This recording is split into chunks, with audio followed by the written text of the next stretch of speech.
ప్రభుత్వం ఎంత డబ్బులు సంపాదిస్తే అంత డబ్బులు పేదవాళ్ళని పైకి తీసుకురావడానికి ఖర్చు పెడతాం. ఇప్పుడు ఆ అమ్మాయిని చూశారు, ఒక ముస్లిం మహిళ. కూతుర్ని చదివిస్తే నా కూతురు బాగుపడిపోతే ఆ అమ్మాయి కూడా పేదరికం నుంచి బయట వస్తుందని ఆనందపడుతుంది. ఇంకొక అమ్మాయిని చూసి, ఒక ఎస్సీ అమ్మాయి, ఆ తల్లి ఆరాటం కూతుర్ని చదివించి ఒక డాక్టర్ని చేస్తే డాక్టర్ అయిన తర్వాత ఆ కూతురిని నన్ను చూసుకుంటుందని ఆశపడతా ఉంది. అలాంటి చేసే బాధ్యత మన పైనుంది. నా జీవిత ఆశయం పేదరికం లేని సమాజం, జీరో పావర్టీ అని చెప్పి కూడా నేను మీకు తెలియజేసుకుంటున్నా.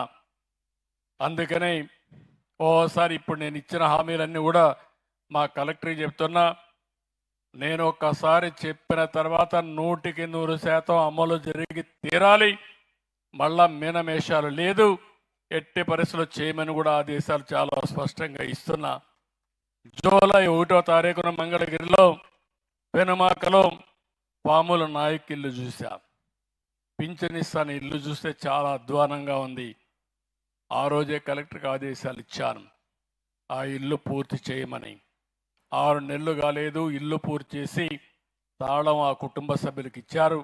నేను గర్వపడుతున్నా, నేను చెప్పిన పని నిలబెట్టుకుని ముందుకు పోయామని. ఈరోజు సూపర్ 6 కింద దగ్గర దగ్గర 91 లక్షల గ్యాస్ సిలిండర్లు ఇప్పటికే బుక్ చేసుకున్నారు.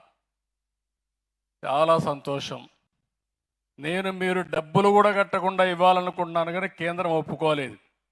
అందుకే 48 గంటల్లో మీరు డబ్బులు కట్టి మీరు గ్యాస్ తీసుకున్న వెంటనే 48 గంటల్లో మీ అకౌంట్లో మీరు ఖర్చు పెట్టిన డబ్బులు మీ అకౌంట్లో వేసే బాధ్యత నాది అని మరొక్కసారి మీ అందరికీ హామీ ఇస్తున్నా. ఈరోజు ఇదే కాకుండా నేను ఒకటే ఆలోచిస్తున్నాను. ఈరోజు మీరు ఒకసారి చూస్తే 6 నెలలు అయింది తెలుగుదేశం పార్టీ అధికారంలోకి వచ్చి, ఎన్డీఏ కూటమి అధికారంలోకి వచ్చి.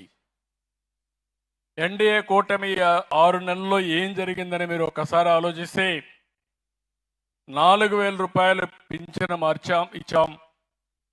మేము జూన్లో అధికారంలోకి వచ్చాం. ఏప్రిల్ నుంచే పింఛన్ ఇచ్చి పేదవాళ్ళని ఆదుకున్న ప్రభుత్వం ఈ ఎన్డీఏ ప్రభుత్వం అని చెప్పి కూడా నేను మీకు తెలియజేస్తున్నా. అన్నా క్యాంటీన్, పేదవాళ్ళకు ఉచితంగా భోజనం పెట్టే కార్యక్రమం.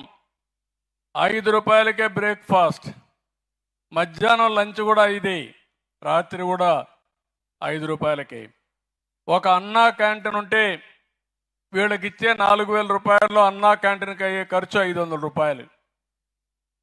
మందులు కావాలంటే కొంచెం ఖర్చు పెట్టుకుంటే పేదవాళ్ళకు ఎంత ఉపయోగకారిగా ఉంటుందో మీరు గుర్తుపెట్టుకోవాల్సిన అవసరం ఉంది. 198 అన్నా క్యాంటీన్లు పెట్టాం. అవసరమైతే ఇంకా 5-10 పెట్టి ప్రతి ఒక్క నియోజకవర్గంలో 1 కంటే ఎక్కువ అన్నా క్యాంటీన్లు పెట్టే బాధ్యత, పేదవాళ్ళకు ఉచితంగా అన్నం పెట్టే బాధ్యత ఏ ప్రభుత్వం తీసుకుంటాం. ఇంకో పక్కన సూపర్ 6 నాకు ఎప్పుడూ జ్ఞాపకం ఉంటుంది. కష్టపడుతున్న 6 నెలలుగా నేను చూస్తే నా జీవితంలో ఎప్పుడూ ఇంత విధ్వంసాన్ని నేను చూడలేదు. మామూలు విధ్వంసం కాదు. నేను 4వసారి ముఖ్యమంత్రి వచ్చిన తర్వాత 1 నెల 2 నెలల్లో సెట్ అయిపోవాలి, సెట్ కాల. దానికి కారణం వ్యవస్థని మొత్తం సర్వనాశనం చేశారు. అన్ని వ్యవస్థల్ని దోపిడీ చేశారు. లెక్కలన్నీ గందరగోళం చేశారు. తెచ్చిన డబ్బులు ఎక్కడెక్కడో దుర్వినియోగం చేశారు. కేంద్ర ప్రభుత్వంలో ఒకదానికి డబ్బులు తీసుకొచ్చి వేరే దానికి ఖర్చు పెట్టి, లేకుంటే అవినీతిలో దాన్ని మింగేసే పరిస్థితికి వచ్చారు. దీనివల్ల చాలా ఇబ్బందులు వస్తున్నాయి. ఇప్పటికి మీరు చూస్తే కేంద్రంలో 94 సిఎస్ఎస్ అంటే సెంట్రలీ స్పాన్సర్డ్ స్కీమ్స్ వస్తాయి. ఆ డబ్బులన్నీ వేరే డిపార్ట్మెంట్కి ఉపయోగించేశారు. ఇప్పుడు ఉదాహరణ మీరు చూస్తే నరేంద్ర మోడీ గారు ప్రధానమంత్రి అయిన తర్వాత ప్రతి ఒక్క ఇంటికి ట్యాప్ ద్వారా వాటర్ ఇవ్వాలని అది కూడా సస్టైనబుల్ వాటర్ ఇవ్వాలని, బోరేసి వాటర్ ఇవ్వడం కాదు. పక్కన నాగార్జున సాగర్ ఉంటే నాగార్జున సాగర్ నుంచి నీళ్లు తీసుకొచ్చి ఈ ఊర్లో ఇంటింటికి కొళ్ళాయి ద్వారా నీళ్లు ఇచ్చే కార్యక్రమానికి శ్రీకారం చుట్టారు. 45% కేంద్రం ఇచ్చారు, మనం 55% పెట్టుకోవాలి. అలాంటి స్కీముని డబ్బులు తెచ్చి ఒక్క ఇంటికి కూడా ట్యాప్ పెట్టలేదు, కొళ్ళాయి పెట్టలేదు.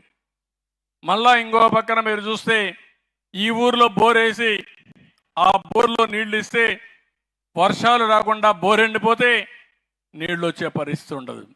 ఆ స్ఫూర్తికే విరుద్ధం. అలాంటి డబ్బులు తీసుకొచ్చి దాన్ని కూడా దుర్వినియోగం చేశారు. ఫైనాన్స్ కమిషన్ ద్వారా పంచాయతీలకు వచ్చే డబ్బులు దుర్వినియోగం చేశారు. నేను అన్ని కరెక్ట్ చేసి ఇప్పటికి 75 స్కీముల్ని సెట్ రైట్ చేశాను. అందుకని ఈరోజు కొంతవరకు పరిపాలనలో మీరు చూస్తే ముందుకు పోయే పరిస్థితికి వచ్చాం.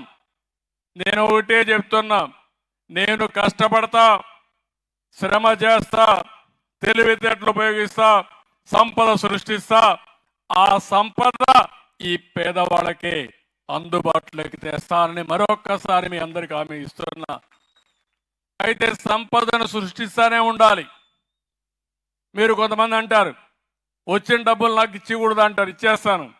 ఇచ్చేసిన తర్వాత రేపు మళ్ళా డబ్బులే రాదు. ఈరోజు ఒక రోడ్డు వేయకపోతే రవాణా సౌకర్యాలు ఉండవు. మీరు చూశారు 5 ఏళ్లలో ఎక్కడన్నా రోడ్డు కనపడిందా మీకు అని అడుగుతున్న, అన్ని గోతులే.